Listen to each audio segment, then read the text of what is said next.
কি দরকার আপনার? আমি প্রায় সময় বলি, আজকেও বলছি, কি দরকার আপনার যেটা আপনার রবের কাছে নাই? এমন একটা জিনিস দেখান আপনার দরকার যেটা আপনার রবের কাছে নাই, আপনার রব দিতে পারে না। আপনি বলবেন যে না, এমন কোন আমার চাওয়া নাই যেটা আমার রব পূরণ করতে পারবে না, আমার সমস্ত চাওয়া আমার রব পূরণ করতে পারে। তাহলে এবার এই কথাটা শুনে নেন, যেহেতু আপনার চাওয়া সব রবে পূরণ করতে পারে, আপনি রবের হয়ে যান না, রবের হয়ে যান না, রবের হয়ে যান না। কোরআনের ভাষায় বলতে গেলে সিবগতাল্লাহ, আল্লাহর রঙে রঙিন হয়ে যান, আল্লাহর রঙে সেজে যান, আপনার কিছু কমতি হবে না।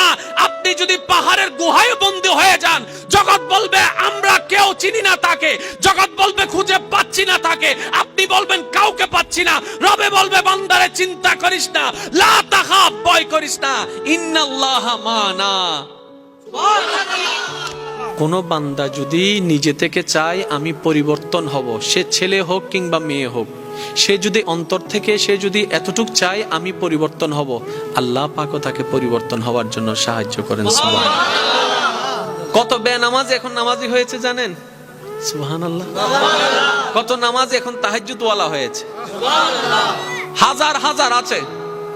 এক সময় নেশা করতো এমন ছেলে, এখন 5 ওয়াক্ত নামাজি হয়েছে এমনও আছে।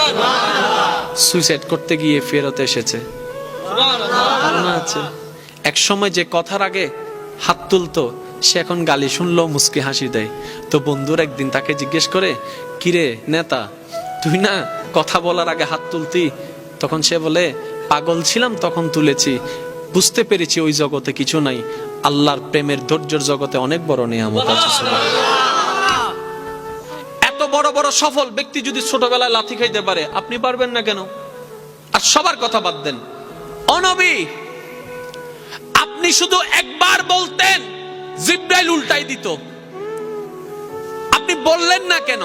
নবী রাহমাতুল লিল আলামিন বলে, পাওয়ার থাকার পরও যে পাওয়ার দেখায় না, সে তো সত্যিকার পাওয়ারফুল ব্যক্তি। সুবহানাল্লাহ।